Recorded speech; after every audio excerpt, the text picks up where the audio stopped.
O tema da pregação hoje é os 4 tipos de coração. Qual é o seu? Evangelho de Lucas, capítulo 8, verso 4. Diz assim a palavra de Deus: certa vez aglomerou-se uma grande multidão e gente de todas as cidades veio ao seu encontro, que é o encontro de Jesus. E Jesus disse por meio de parábola: o semeador saiu para semear a sua semente. Enquanto semeava, parte da semente caiu à beira do caminho, foi pisada e as aves do céu a comeram. Outra parte caiu sobre pedras e depois de brotar, secou, pois não havia umidade. Outra parte caiu no meio dos espinhos, mas estes, crescendo com ela, o sufocaram. Outra parte, porém, caiu em terra boa e brotando deu fruto, a 100 por 1. E eles clamavam: quem tem ouvidos para ouvir, ouça. Então seus discípulos lhe perguntaram o que significava essa parábola. Ele respondeu: a vós é dado conhecer os mistérios do reino de Deus, mas aos outros se fala por meio de parábolas, para que vendo não vejam, e ouvindo não entendam. Este é o significado da parábola. A semente é a palavra de Deus. Os que estão à beira do caminho são os que ouvem, mas logo vem o diabo e tira-lhes do coração a palavra, para que não aconteça que, crendo, sejam salvos. O que estão sobre as pedras são os que, ouvindo a palavra, recebem-na com alegria. Contudo, eles não têm raiz e creem apenas por algum tempo, e desviam-se na hora da provação. A parte que caiu entre os espinhos são os que ouviram e, seguindo seu caminho, são sufocados pelas preocupações, riquezas e prazeres desta vida, e não dão fruto que segue a amadurecer. Mas a que caiu em boa terra são os que, ouvindo a palavra com o coração honesto e bom, conservam-na e dão fruto com perseverança.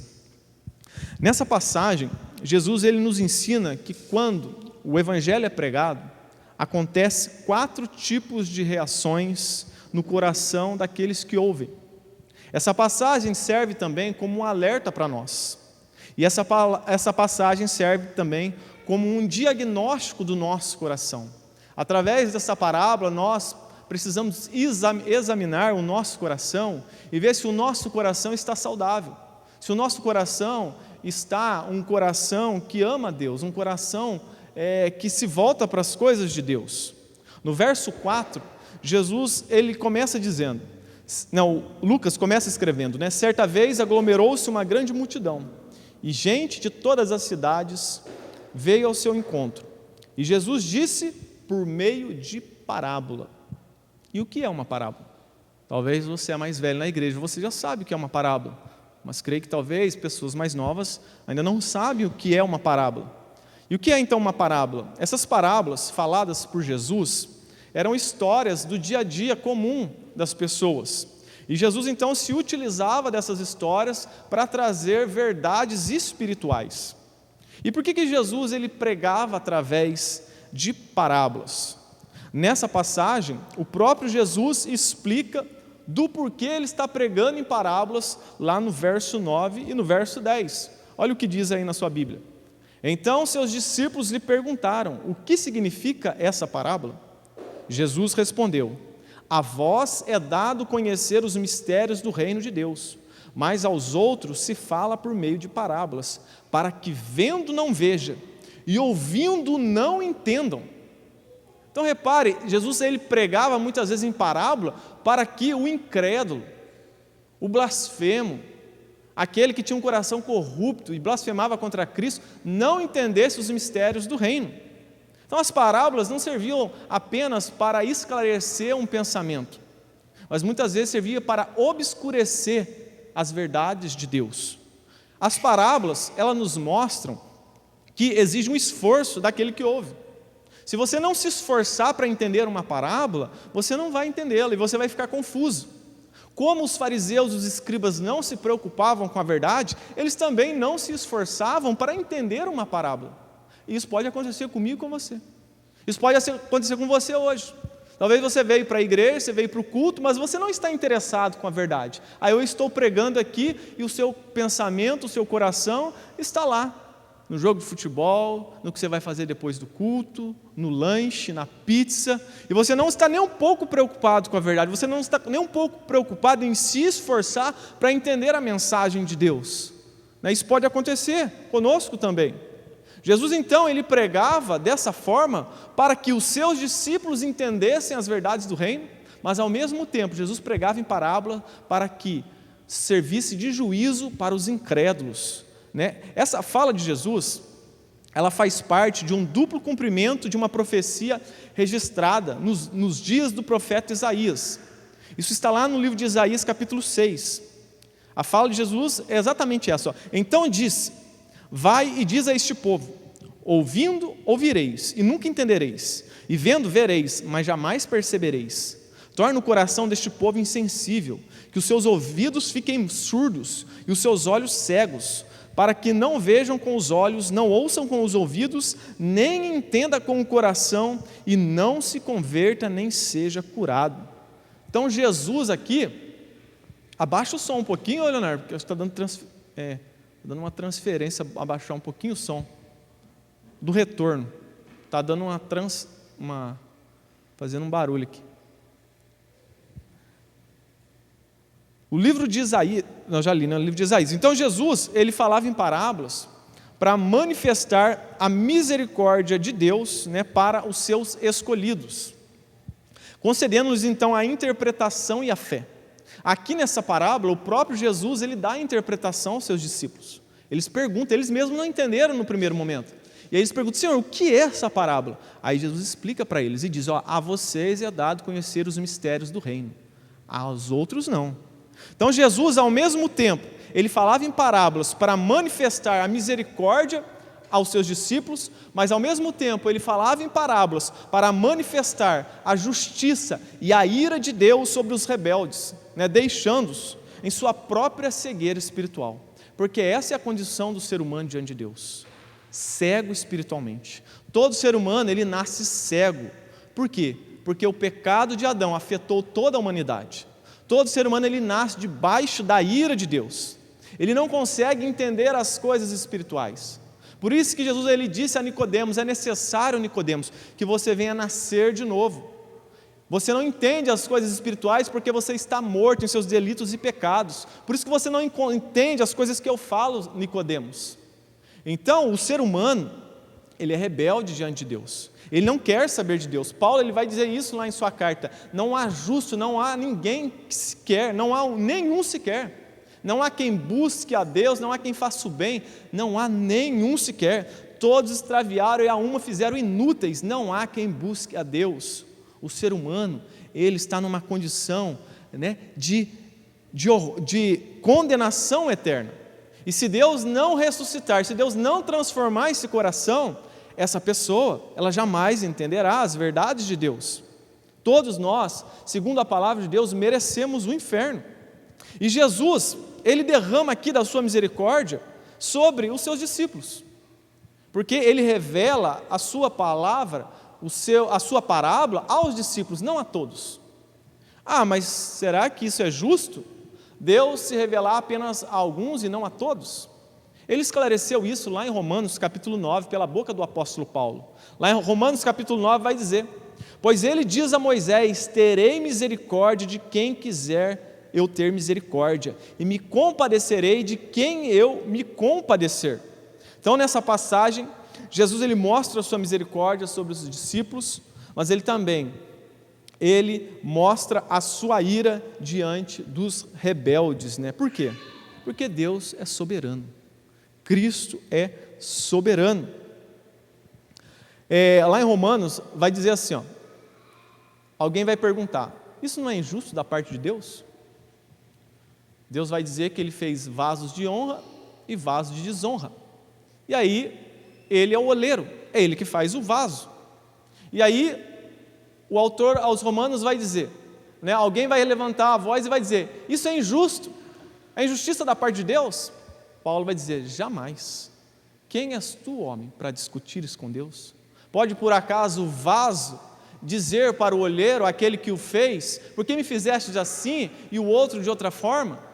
Quem és tu? E não dá resposta, porque diante da soberania de Deus, diante do poder de Deus, nós somos miseráveis, nós não podemos questionar o modo de Deus agir.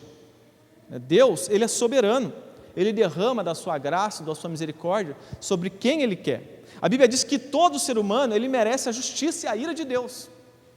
Se Deus enviar todo mundo hoje para o inferno, lá no inferno nós deveremos levantar as mãos para os céus, dar glória a Deus e dizer: Deus é justo e bom. Mas a misericórdia de Deus, Ele não derrama sobre todos, Ele derrama sobre quem Ele quer. A justiça todos nós podemos receber, e se Deus der só a justiça, Ele continuará sendo bom. Por quê? Porque nós pecamos contra esse Deus que é santo, santo, santo, santo, um Deus que criou os céus e a terra. A nossa dívida é eterna, então a nossa condenação também deve ser eterna. Mas Deus, Ele é misericordioso também. Então, por conta da sua misericórdia, Ele resolve, em sua vontade própria, escolher os eleitos para a salvação. Paulo, ele vai esclarecer a doutrina da predestinação, ele vai dizer que Deus escolheu aqueles que iriam ser salvos antes da fundação do mundo e os predestinou para boas obras. Então Deus, Ele mostra aqui, Jesus, Ele mostra aqui a sua soberania. Aqui nós vemos um pouco da soberania de Deus, que Deus, Ele salva quem Ele quer. Deus não é obrigado a salvar todo mundo. Deus, Ele salva quem Ele quer. Lá no verso 5, então, Jesus, Ele começa agora a falar sobre a parábola. Então agora nós entendemos o que é uma parábola e por que Jesus falava em parábolas. Você precisa guardar essas verdades. O que é uma parábola e para que serve uma parábola? Serve de misericórdia para uns, para aqueles que se esforçam em entender, para os eleitos de Deus, mas serve também de juízo para aqueles que são rebeldes, aqueles que blasfemam o nome de Deus. No verso 5, então, agora Jesus começa a falar sobre essa parábola, a pregar sobre essa parábola, dizendo assim: o semeador saiu a semear a sua semente. Quem é o semeador aqui dessa parábola? Segundo o próprio Jesus, o semeador dessa parábola é todo aquele que anuncia o Evangelho de Jesus Cristo. É todo aquele que prega a palavra de Deus. É todo aquele que expõe todo o conselho de Deus. Esse é o semeador. Esse pode ser você, esse pode ser eu, esse pode ser o pastor, esse pode ser qualquer um. Aquele que lança a semente, aquele que fala das verdades de Deus. Esse é um semeador. E o que é a semente semeada pelo semeador? É o próprio Evangelho, é a palavra de Deus, é a revelação de Deus, que está em sua Escritura. Portanto, o semeador é todo aquele que anuncia o Evangelho, aquele que anuncia o reino, a palavra de Deus. E a semente é o próprio Evangelho, a palavra de Deus. O texto aqui vai dizer que o semeador, ele lança sementes sobre 4 tipos de solos. E o que são esses solos na parábola? Jesus explica. Os solos são os corações dos homens. Então, ali ele compara o solo, esses 4 tipos de solo, com 4 tipos de coração dos seres humanos. Essa parábola nos ensina que o pregador do Evangelho é como um agricultor que planta sementes em 4 tipos de solos. Então, ou seja, o pregador, ele prega o Evangelho para 4 tipos de coração, 4 tipos de pessoa. E diante disso, vamos destrinchar esses 4 tipos de coração. E ao final dessa mensagem, que você possa analisar o seu coração e ver aonde se enquadra o seu coração, qual tipo de coração é o seu. E o primeiro coração, o primeiro solo, é o coração de pessoas indiferentes. Essas pessoas estão dentro e fora da igreja. São pessoas que são indiferentes à palavra de Deus, ao Evangelho, ao chamado de Deus. No verso 5 vai dizer: o semeador saiu para semear a sua semente. Enquanto semeava, parte da semente caiu à beira do caminho, foi pisada e as aves do céu a comeram. O próprio Jesus vai dar a interpretação lá no verso 11 e 12. Este é o significado da parábola. A semente é a palavra de Deus. E o que está à beira do caminho são os que ouvem, mas logo vem o diabo, tira-lhes do coração a palavra, para que não aconteça que, crendo, sejam salvos. Então ele mostra aqui que as aves dessa parábola é o próprio diabo, que rouba a semente que é lançada naquele solo, ou seja, que é lançada naquele coração. No processo de semeadura, o semeador ele saía pelo caminho, ele ia cheio de bolsas, cheio de sementes. Ele ia lançando essas sementes no local escolhido, na terra escolhida. E durante o caminho, muitas sementes caíam, nesse caminho do semeador.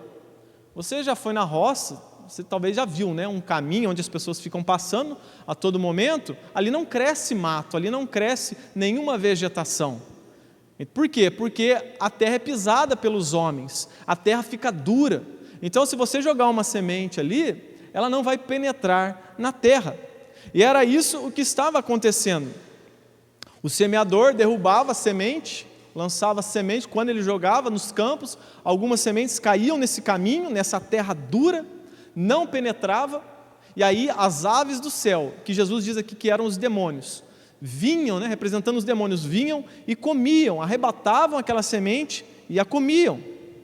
Jesus então está dizendo que aqui existem pessoas que têm um coração duro como aquele solo, um coração impenetrável, e essas pessoas são indiferentes à mensagem do Evangelho. A palavra de Deus jamais penetra em seus corações, e nisso não há mudança na vida dessas pessoas.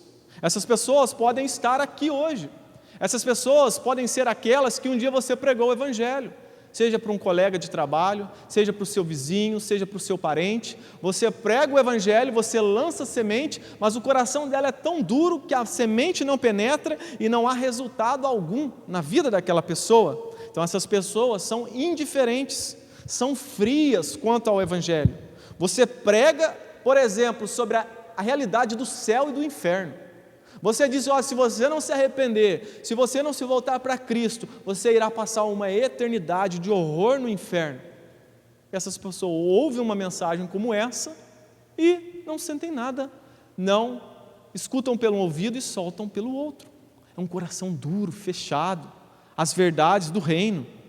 São pessoas indiferentes, não há efeito algum na vida dessas pessoas. Então essas pessoas existem fora da igreja, mas também existem dentro da igreja. Pode ser um parente, amigo, vizinho, uma pessoa que esteja talvez do seu lado. Ela ouve a palavra, mas ela tem um coração duro, ela rejeita as verdades de Deus. Então Jesus ele mostra que Satanás, ao ver essa indiferença, ao ver esse coração duro e essa semente na superfície, Satanás vai lá e rouba essa semente. Satanás vê que a mensagem não penetrou no coração, e aí ele vai lá, arrebata aquela semente pregada e logo se esquece o que aquela pessoa ouviu. E como que Satanás faz isso?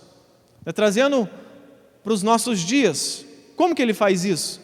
Ele faz isso distraindo as pessoas, após ouvir a palavra de Deus, após ouvir, por exemplo, uma mensagem, como eu disse, sobre o inferno. Aí Satanás, ele quer que você esqueça dessa mensagem. Ele quer que após o culto, você logo esqueça, que você se envolva com outro assunto, com outras coisas e não se lembre mais do que foi pregado. Então ele rouba essa palavra, ele rouba essa semente. Ele muitas vezes sopra no nosso ouvido dizendo, olha, o inferno não é tão ruim assim não. O pregador, o pastor lá exagerou, é legalista. Esqueça essa parte aí e pense no aqui e agora, esquece essa coisa de eternidade, viva aqui o agora, pare de se preocupar com isso, é bobagem. Deus é bom e no final Deus vai salvar todo mundo, Deus vai jogar a sujeira, o pecado, todo mundo debaixo do tapete e todo mundo vai para o céu, vai acabar em pizza e guaraná. Satanás ele quer que nós venhamos esquecer da palavra, ou que nós não venhamos dar o devido valor que ela merece. Satanás, então, ele quer que após acabar o culto, nós venhamos esquecer de todas as verdades de Deus. Então lembre-se sempre disso. Toda vez que a palavra de Deus está sendo pregada, há uma batalha espiritual sendo travada. Enquanto eu estou pregando aqui, há um mover no mundo espiritual. Há uma batalha. Há uma batalha para que você não entenda as verdades de Deus e seja transformado. Há uma batalha no mundo espiritual para que você não entenda o Evangelho de Cristo e não seja salvo. Satanás, ele é astuto. Por isso, nós precisamos lembrar desta palavra a todo momento. Por isso, junto com a pregação, precisa haver oração. Antes de pregar, nós precisamos orar. Por exemplo, você vai convidar alguém para vir para a igreja. Vai orando. Alguém abriu a brecha para você falar do Evangelho de Cristo. Em pensamento, já vai orando, Senhor. Vai abrindo o coração dessa pessoa. Faça com que ela entenda o Evangelho. Faça com que ela aceite as verdades de Deus. Não deixe que Satanás roube essa palavra. Não deixe que Satanás roube esse momento. Que ela medite nessa palavra ao chegar na sua casa. Nós precisamos, junto com a pregação do Evangelho, seja para quem for, orarmos por essa pessoa. Porque há uma batalha. Há uma guerra para que as pessoas não sejam libertas dos seus pecados. Por isso, então, junto com a pregação, sempre deve vir a oração. Por exemplo, você tem problema com a mentira. Você tem essa dificuldade, sempre acaba mentindo. Aí eu venho aqui e prego contra a mentira. Eu mostro para você na Bíblia que mentir é pecado, que os mentirosos não herdarão o reino dos céus. E aí, no primeiro momento, até você atende, ouve aquilo, mas saiu para a porta da igreja, chegou na sua casa e já esqueceu daquela palavra, Satanás já roubou aquela palavra do seu coração, e você continua na sua vida de mentiras. Na sua vida de mentiras. Isso acontece com qualquer outro tipo de ensinamento. Por exemplo, você é uma pessoa ansiosa. Aí eu prego aqui dizendo que a ansiedade, viver ansioso, por exemplo, 2, 3 dias, um mês, isso é pecado, isso é incredulidade, é falta de confiança em Deus. Você, ao invés de lembrar da palavra de Deus, que diz, não andeis ansiosos por qualquer coisa, mas tudo apresentai a Deus e Ele vai guardar o vosso coração, você esquece dessa palavra. Satanás faz você esquecer. Aí você vive uma vida de ansiedade. Você esquece que é pecado, e é isso que Satanás ele quer que a gente faça, que a gente viva pecando, seja com qualquer outro tipo de pecado. Eu prego sobre inveja, eu prego contra a ira humana, que a vingança pertence a Deus, eu prego contra o adultério, e aí lá fora, acabou o culto, você esquece da palavra. Satanás ele luta para isso. Precisamos entender isso. Lembre-se, não esqueça desse ensinamento, não se esqueça dessa palavra pregada hoje. Não deixe Satanás roubar esse ensinamento. Não deixe que ele roube após acabar o culto. Lembre-se, ele vai tentar fazer de toda maneira você esquecer dessa guerra, dessa batalha. Lá em 2 Coríntios capítulo 4, nos mostra isso, que Satanás ele tem essa função de deixar as pessoas na cegueira espiritual. Lá vai dizer, nos quais o Deus desse século, o próprio Satanás, cegou os entendimentos dos incrédulos, para que não lhes resplandeça a luz do Evangelho da glória de Cristo, que é a imagem de Deus. Então esse é o trabalho de Satanás, cegar o entendimento, não caia na artimanha dele. Esse texto então nos ensina que além da dureza do coração, há um agravante, há a batalha espiritual quando o Evangelho é pregado. Talvez esse seja o motivo pelo qual os seus parentes não se convertem. Os seus parentes não querem saber de Deus. Eles estão nessa batalha. E eles precisam da sua oração. Eles precisam da pregação. Talvez você que está aqui hoje esteja nessa situação. Seu coração é duro. Seu coração não deixa a palavra penetrar. E Satanás, sabendo disso, ele rouba o que você ouve aqui. Mas em nome de Jesus, no nome de Jesus, que nós venhamos vencer essa batalha, porque a Bíblia diz que maior é o que está em nós do que está no mundo, e em Cristo nós somos mais do que vencedor. E como eu disse no início do culto, o Evangelho é o poder de Deus, que quebra cadeias, que despedaça muralhas, creia nisso, não se esqueça disso também. Muitas pessoas hoje dizem que creem no Evangelho, mas para elas o Evangelho não é o poder de Deus. Porque elas olham para alguma pessoa e já examinam, aquela pessoa ali nem adianta eu pregar. Nem adianta eu pregar porque não vai surgir efeito. Ela não crê que o Evangelho é o poder de Deus. Se você crê que o Evangelho é o poder de Deus, não importa quão duro seja aquele coração, Deus pode transformar. Deus pode mudar aquele coração. Deus pode trazer salvação na vida daquela pessoa. Então esse é o primeiro solo, um solo duro. que a semente não penetra e Satanás rouba a semente, o evangelho. Segundo solo, os entusiastas. Verso 6, outra parte caiu sobre pedras, e depois de brotar, secou, pois não havia umidade. Então essa aqui, ao contrário da outra, ela brotou, ela penetrou. Aí no verso 13, Jesus vai explicar. O que estão sobre as pedras são os que, ouvindo a palavra, recebem com alegria, contudo eles não têm raiz, e creem apenas por algum tempo, e desviam-se na hora da provação. Então essa semente aqui é diferente da primeira, que caiu no solo duro e não brotou. Essa caiu em um solo macio, mas cheio de pedras, né? Pode ser que por cima era terra, uma terra macia, mas por baixo havia pedras. Então, por conta dessas pedras, essa semente, ela brotou, mas não conseguiu criar raízes. E logo, vindo o sol escaldante, a queimou e a matou, né? Ela brotou rápido, mas ao mesmo tempo morreu rápido. Então esses são aqueles que ouvem rapidamente o evangelho, a palavra, respondem com alegria, eles ficam alegres, né, sobre o que foi pregado, mas esses, da mesma forma que ouvem o evangelho, rapidamente eles abandonam o evangelho. Esses são as mesmas pessoas que vêm rápido para a igreja, né? Ela ouve a palavra, ela fica motivada, ela agora, né, parece que virou crente, ela vem numa rapidez, ela quer fazer tudo agora na igreja, mas é da mesma rapidez que ela veio, a mesma rapidez ela vai embora. É fogo de palha, né? Logo apaga, né, esse fogo. Por exemplo, já aconteceu comigo, eu pregando, né? Não estou falando aqui nessa igreja, mas em outras igrejas, eu pregando, e aí após o culto, após a pregação, a pessoa veio, né, falar comigo, toda quebrantada, toda chorando, toda, né, molhada de lágrimas, né, e eu olhei e falei, meu Deus, acho que essa pessoa agora, essa se converteu mesmo, essa daí vai voltar no próximo culto, vai querer se batizar, fazer curso de membros, essa aí eu acho que vai se tornar até um mártir da fé. Mas é o que acontece? Nunca mais eu vi a pessoa, né? Foi só fogo de palha, né? Ela ouviu só por um momento, houve ali uma penetração no coração, mas como não tinha raiz, logo morreu aquela semente, logo morreu aquela palavra, logo aquela pessoa esqueceu do que foi pregado. Outras pessoas chegam empolgadas na igreja também, né? Querem logo fazer o curso de membro, quer batizar, essas aí até ficam um pouco mais de tempo, voltam no outro culto.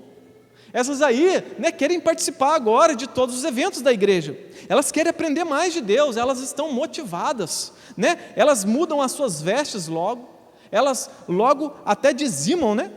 Mas de repente, tudo vira fogo de palha. Essas, quando chegam, pensam que agora tudo vai ser maravilha nas suas vidas. Agora ela pensa que ela vai ter experiências extraordinárias com Deus, ela vai ver só bênçãos e milagres, só que o tempo passa, ela percebe que aquilo que ela idealizou não se cumpre na vida dela. Aí quando ela se depara com a cruz de Cristo, quando ela se depara com as provações, com o dia da angústia, com as tribulações, quando ela é alvo de zombaria, por agora se declarar crente, ela desanima, ela volta atrás e a semente morre. Agora ela é ignorada pelos amigos e parentes, agora ela é zombada por ser crente e ela não aguenta a pressão. As tribulações, as angústias matam, murcham essa semente, essa planta, né, que ela chegou até brotar, mas ela morre rápido, ela desiste de Cristo. Quantas vezes nós vemos isso, né, no meio artístico? Aparece lá fulano, ex-jogador de futebol, ex-cantor, ex-atriz da Globo, agora virou crente, né? Aí as pessoas, olha, agora vai mudar tudo, né? Agora vai arrastar um monte de gente. Aí você vai ver, fica 1 ano, 2 anos, daqui a pouco volta para o mundão de novo, né? Volta fazendo tudo o que fazia, às vezes até pior. Portanto, essa semente caiu em um solo cheio de pedras, e por não haver raízes, vindo o sol, secou e ela morreu. Ela não teve tempo de dar fruto. Antes de dar fruto, morreu. Lembrando que fruto aqui é fruto de conversão, é de obediência a Deus. Fruto não é você trabalhar na igreja, né? Não é você tocar um instrumento na igreja, lavar o prédio da igreja, pintar a igreja, né? Isso daí não é fruto, né? Isso daí é um serviço feito, sim, a Deus, é bom, é bênção, mas junto com isso tem que vir a obediência à palavra de Deus, a conversão. Se esse seu trabalho que você faz na igreja não está acompanhado de conversão, de obediência à palavra de Deus, esse serviço é em vão. Isso não é o fruto dessa parábola. O fruto dessa parábola é a transformação do coração. É o fruto do Espírito sendo evidenciado na sua vida. É você agora ser uma pessoa cheia de amor, cheia de alegria, cheia de paz, longanimidade, benignidade, domínio próprio. É você agora uma pessoa cheia de Deus. Esse é o fruto. Por que então isso acontece? Por que essas pessoas elas não têm raízes? Não têm profundidade na fé?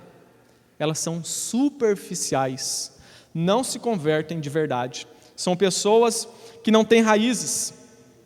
E logo, então, ela volta para o mundão.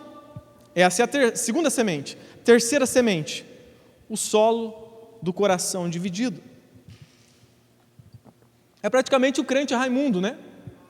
Aquele que está com um pé na igreja e um pé no mundo. Ele ama ainda os prazeres do mundo. Ele é apegado aos prazeres desse mundo.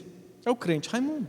O verso 7 vai dizer: outra parte caiu no meio dos espinhos, mas estes, crescendo com ela, a sufocaram. O verso 14, Jesus explica: a parte que caiu entre os espinhos são os que ouviram, seguindo o seu caminho, são sufocados pelas preocupações, riquezas e prazeres dessa vida, e não dão fruto que chegue a amadurecer. Então esse solo aqui mostra que a semente brotou e cresceu. Essa é diferente das outras também. Mas nesse mesmo solo, o texto diz que cresceu também os espinhos. Os espinhos. Então, no mesmo solo, dois tipos de plantas. Ou seja, em um coração existe dois senhores. Essa planta, com o tempo, acaba morrendo também, porque ela é sufocada pelos espinhos. Os espinhos a sufocam. Jesus está dizendo que esse é aquele que ouve o Evangelho, mas o seu coração está dividido com o mundo. Ele ama tanto as coisas prazerosas do mundo, que ele não consegue largá-las. Há dois senhores no seu coração. E o próprio Jesus disse que não tem como nós servirmos a dois senhores. Ou servimos a Deus, ou servimos a Mamon. Ou servimos a Deus, ou servimos as riquezas. A Bíblia nos mostra um exemplo de alguém que abandonou o Evangelho, que foi sufocado pelos prazeres desse mundo. E este homem se chamava Demas. Ele andava com o apóstolo Paulo, ele pregava com o apóstolo Paulo, ele viajava com o apóstolo Paulo, ele viu sinais e maravilhas, mas ele estava com o coração dividido. O mundo estava no seu coração. E chegou num ponto que ele abandonou o Evangelho. Lá diz, isso está relatado lá em 2 Timóteo capítulo 4. Porque Demas, tendo amado o presente século, me abandonou e se foi para Tessalônica. Ele amou o mundo, ele amou o sistema desse mundo, esse sistema que dá prazeres. No segundo tipo de solo, nós vimos então que a pessoa, ao se deparar com dificuldades, lutas, tribulações, afrontas, ela deixa de seguir a Cristo, ela desiste. Repare, o segundo, né? O segundo, que até brotou, mas estava ali no meio dos pedregais, das pedras. E aí, não teve raiz. E a Bíblia mostra aqui que as pedras significam as tribulações, as lutas, diante das angústias, diante da cruz de Cristo, ela abandonou. Agora, nesse terceiro tipo aqui, é parecido, mas tem uma diferença. O solo aqui dessa pessoa, ela se depara com outra coisa, não com tribulações, não com dificuldades, não com angústias, não com zombaria. Ela se depara agora com a renúncia do conforto, com a renúncia dos prazeres desse mundo. Ela ama tanto os prazeres desse mundo, a glória desse mundo, que a semente do Evangelho não desenvolve no seu coração. Essa é a terceira semente, esse é o terceiro coração, um coração dividido, um coração que quer servir a Deus e ao mundo ao mesmo tempo, quer viver nas riquezas desse mundo. Por exemplo, ela vem para a igreja, ela ouve com alegria, ela adora a Deus, ela gosta dos louvores, ela entende que a pregação é importante, que a palavra de Deus é importante, mas quando chega na parte do negue a si mesmo, renuncie às suas vontades, tome a sua cruz e siga a Cristo, aí ela desanima, aí ela fica dividida. Quando chega na parte onde Jesus diz: aquele que perder a sua vida por amor de mim, esse achará, ele logo desiste, ele fica sufocado e ele não aguenta a pressão. Quando ele percebe que precisa renunciar os ídolos do seu coração, que são de estimação, ele fica sufocado e ele abandona o barco. Esse pode ser o caso de muitos aqui hoje. Vivem com o coração dividido, não se entregam totalmente a Cristo, o seu coração não é ainda totalmente de Cristo. Você talvez ouve, compreende a mensagem, mas os prazeres, os projetos mundanos, a avareza, o materialismo, o egoísmo, não permite que o Evangelho floresça na sua vida, no seu coração. Muitos vão dizer: eu sou muito jovem, eu não quero renunciar à minha vida agora. Quando eu ficar mais velho, aí sim eu vou pensar nisso. A Bíblia diz que você é louco, você não sabe o dia de amanhã. Para quem será o seu dia de amanhã? Amanhã você não pode nem acordar, você dormir hoje à noite e amanhã não acordar mais, morrer durante o sono. Não pense que você, por ser jovem, você tem uma vida longa pela frente. Quem somos nós para determinar os dias que nós iremos viver? Você às vezes se acha bom, estou com saúde, tenho uma vida pela frente. Você não sabe o dia de amanhã. Amanhã você pode ficar doente, amanhã você pode sair na esquina, um carro pegar você e você nunca mais vê os seus pais. Seus pais às vezes é crente, você não é. Seu pai vai para o céu, você vai para o inferno. É o que a palavra de Deus diz. Não confie nisso. Muitas pessoas pensam: primeiro eu vou casar, quero casar primeiro para depois entregar o meu coração a Cristo.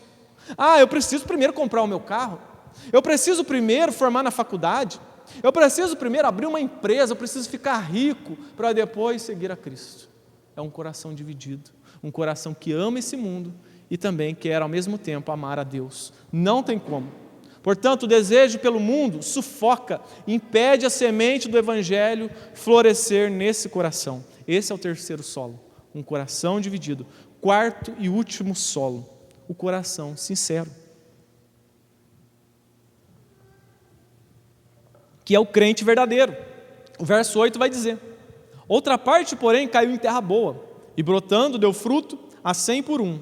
E ele exclamava: quem tem ouvidos para ouvir, ouça. No verso 15, Jesus explica: mas o que caiu em boa terra são os que, ouvindo a palavra com o coração honesto e bom, conservam-na e dão fruto com perseverança. Então repare aqui que a semente é a mesma. Todas as sementes são iguais, que a palavra de Deus, o Evangelho. O que é diferente nessa parábola são os tipos de solo. Os solos são diferentes.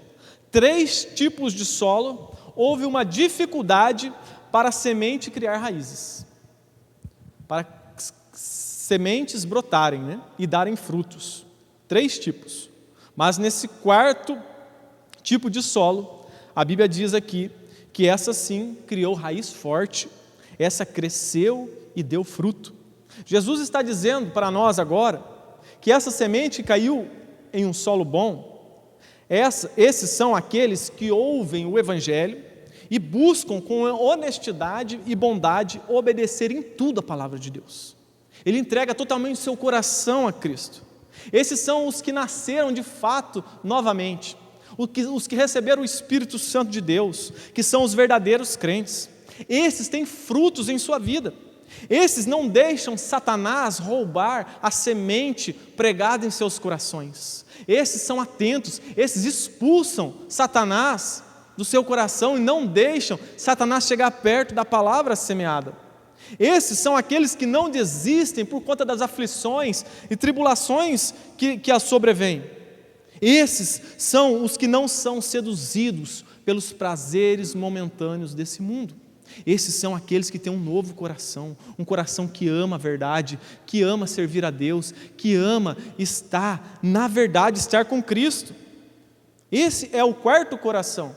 Eu espero que o seu coração seja esse, um coração que não é dividido, um coração que não é sufocado, um coração que não tem raízes, né, mas que seja um coração com raiz forte, um coração que ama a Deus, um coração que não é enganado por Satanás. Conclusão: talvez você frequente a igreja, mas seu coração está como esses solos ruins. O que fazer? Talvez você analisou aí: eu acho que o meu coração não está tão bom não. Meu coração está dividido, eu acho que eu não tenho raiz, eu acho que eu estou sufocado. Qual é o seu coração? Qual é o seu coração? Se o seu coração se encontra na condição dessas 3 sementes que tiveram dificuldades para crescer raízes e brotar, em primeiro lugar, ore a Deus para transformar o seu coração, assim como Davi orou no Salmo 51, verso 10. Davi orou depois de pecar, depois de reconhecer os seus pecados. Primeiro reconheça os seus pecados, entenda que Deus é santo, que para você ser salvo você precisa se arrepender e crer na obra de Cristo Jesus, e após isso, ore a Deus com fé, e ore como Davi: Senhor, crie em mim, ó Deus, um coração puro, e renove em mim um espírito reto. Me dê um novo coração, Senhor, para não pecar contra Ti. Ore dessa forma, clame a Ele por misericórdia. Senhor, meu coração está doente, meu coração está podre, as válvulas do meu coração estão falhando, às vezes estão entupidas. Senhor, transforma o meu coração, faz uma transfusão no meu coração, me dá um novo coração, tira esse coração de pedra, esse coração duro, coloque em mim, ó Pai, um coração novo, de carne, que ama as Tuas verdades. E em segundo lugar, fortaleça a sua raiz, fortaleça. Talvez você se encontre nessas 3 situações, e isso, talvez você seja crente até. Talvez você seja crente, mas você está um pouco parecido com esses 3 outros campos. Porque a batalha não vem só diante do incrédulo. Se você já é crente, se você nasceu de novo, e eu prego aqui para você, você também sofre essa batalha. Satanás, ele quer roubar essa palavra. E como nós fortalecemos a raiz? Como que o sol não irá queimar a nossa semente, a nossa planta? Quando nós fortalecemos a raiz. Se a sua raiz é profunda, se a sua raiz é forte, então você vai conseguir passar pelos momentos difíceis. Você não vai ser seduzido por Satanás. E olha, o Salmo 1, ele vai nos ajudar a fortalecer a nossa raiz. O Salmo 1, verso 1 vai dizer: bem-aventurado aquele que não anda no conselho dos ímpios.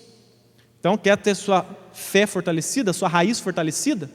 Pare de andar e ter amizades profundas com ímpios, com pessoas que blasfemam de Cristo, com pessoas que não estão nem aí com Cristo. Pare de andar no conselho deles, né? De ouvir filósofos, psicólogos, coaches, falsos profetas. Para de ouvir esses ensinamentos mundanos, né? Para de andar nesses conselhos que são contrários à palavra de Deus. Não se detenha no caminho desses homens pecadores, né? Não se assente na roda desses zombadores, desses homens, né, que se proclamam ateus. Aí ele está lá, ele blasfema o nome de Deus, aí está lá, falando de ciência, né? Aí tem cristão que ele ama, né? Ciência, ele ama mais a ciência do que a Bíblia, ele ama mais a ciência do que Deus. Aí o cara é ateu, ele acredita mais num ateu cientista do que no pastor bíblico, né? Então não se assente na roda desses zombadores, pelo contrário, tenha o seu prazer na lei do Senhor, e na sua lei medita dia e noite.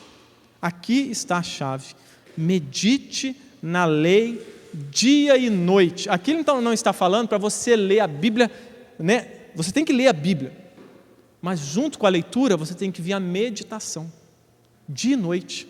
Por exemplo, o que Satanás ele quer que você faça? Que você esqueça do que foi pregado hoje. E qual que é a forma de você não esquecer o que foi pregado? É você meditar no que foi pregado. É chegar agora na sua casa, você abrir a sua Bíblia e ler novamente o texto. É durante a semana você ouvir novamente essa pregação. Se você quiser, eu mando o esboço para você lê novamente. É durante a semana você ler essa palavra novamente, meditar nela.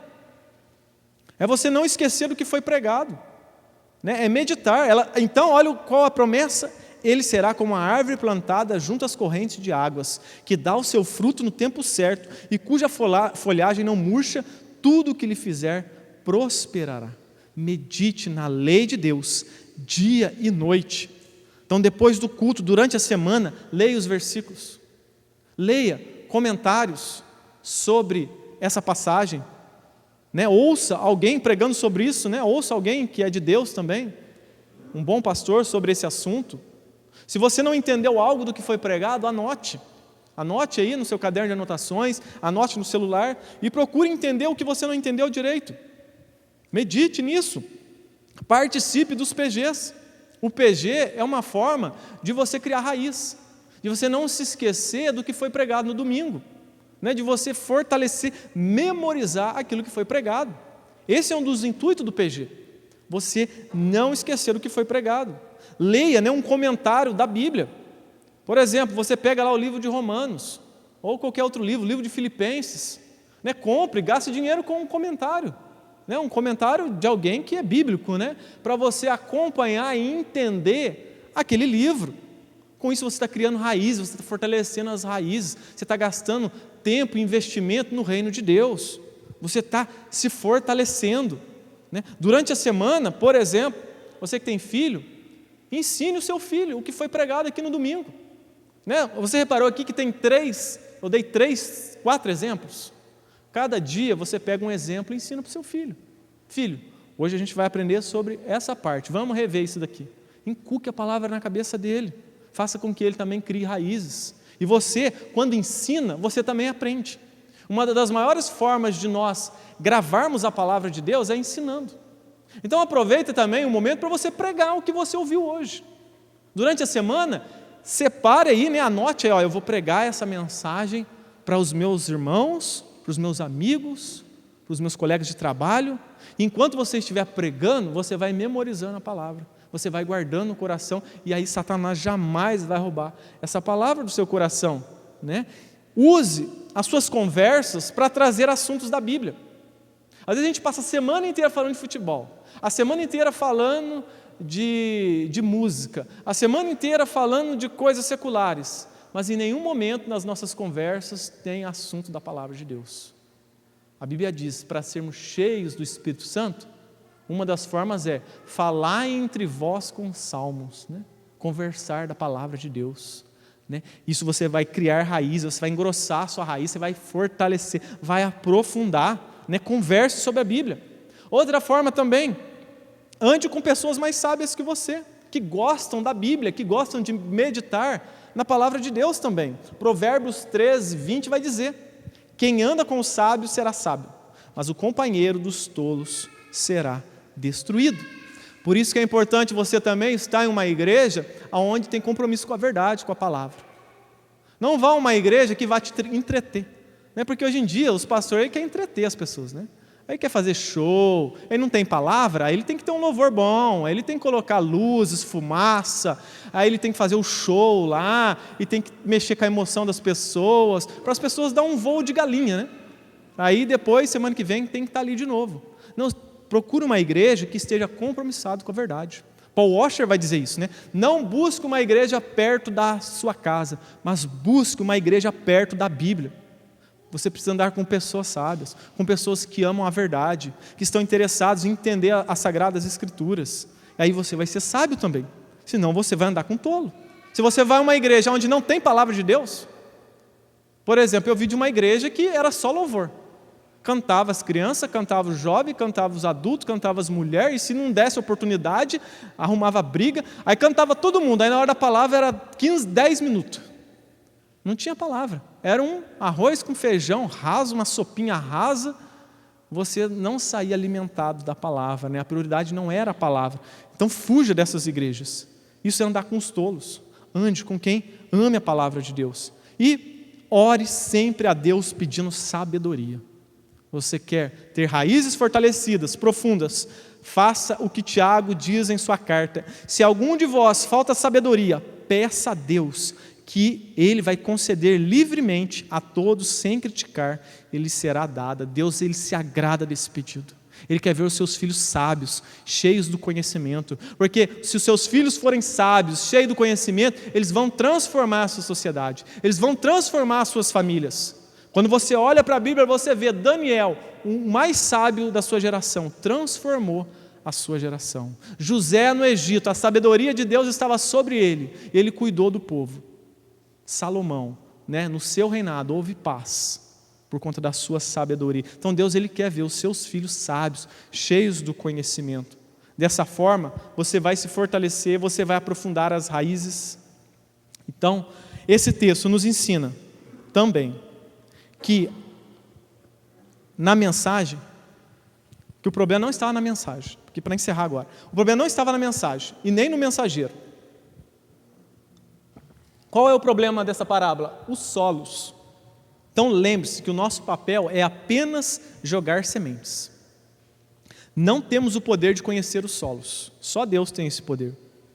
Apenas jogue as sementes, lance o Evangelho, jogue as sementes em todas as formas possíveis. Hoje nós temos as redes sociais, hoje nós temos os meios de comunicação, hoje nós podemos lançar a semente lá no Japão, lá na China, e aí a gente não aproveita essas oportunidades. Eu imagino o apóstolo Paulo vivendo os nossos dias com essa ferramenta poderosa em suas mãos. Para mim, o apóstolo Paulo acho que ia fazer um monte de live lá, ia pregar na internet, ele ia andar para cima e para baixo de avião, ele ia em todo lugar pregar o Evangelho. Ele ia aproveitar todos os meios possíveis. E nós temos esse meio nas nossas mãos, a um clique. Lance a semente. O trabalho é com Deus, é o Espírito Santo que vai mover o coração das pessoas. Use as suas redes sociais, coloca lá no story um versículo bíblico, uma mensagem de Deus. A Bíblia diz: quer comais, quer bebais, façais tudo para a glória de Deus. A sua rede social também deve ser para a glória de Deus. Lance semente, aproveite, lance semente, jogue a semente através dos seus lábios, pregando o Evangelho para as pessoas. Fala o que Jesus fez na sua vida. Pega a palavra de hoje, durante a semana pregue para as outras pessoas, lance a semente, seja um semeador. Lá em Mateus, no final do livro de Mateus, quando Jesus disse: ide por todo mundo pregar o Evangelho a toda criatura, aquele que crê vai ser salvo, aquele que não crê já está condenado, lá aquela ordem era para todos nós, para todos os cristãos. Todos nós somos semeadores no reino de Deus, nós seremos cobrados se nós não fazemos isso. Então use todos os meios, seja por um panfleto, seja convidando alguém para vir para a igreja, use todos os meios, não se preocupe com os resultados. Nós só somos semeadores, é Deus que vai transformar os corações. Romanos 10:15 vai dizer: quão formosos são os pés do que anunciam as boas novas, daqueles que semeiam o Evangelho, dos que anunciam a paz, que eu e você venhamos fazer parte desse trabalho, de semear a palavra de Deus a esse mundo. Vamos colocar de pé, vamos orar a Deus, que você possa ir no seu lugar examinar o seu coração, que você possa examinar a sua vida. Será que o meu coração está saudável? Será que o meu coração é um coração duro, coração de pedra? Peça para Deus: Senhor, transforme meu coração. Meu coração, ele não deixa a palavra penetrar, eu sou duro. Me transforma, Senhor. Talvez seja um parente seu. Às vezes é o seu filho que tem o coração duro, ore por ele.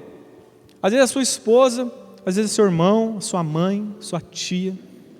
Ore por eles, aproveite esse momento. Senhor, transforma o coração do meu amigo, do meu parente. Faça com que o coração dele se transforme num coração ali macio, para que a palavra, quando for pregada, ele se arrependa dos seus pecados. Transforma-se. Para o Senhor nada há impossível. Apenas uma palavra sua, Senhor, tudo pode ser transformado. Talvez o seu coração é um coração ali sufocado pelas coisas desse mundo, um coração dividido, que ama as riquezas, os prazeres desse mundo.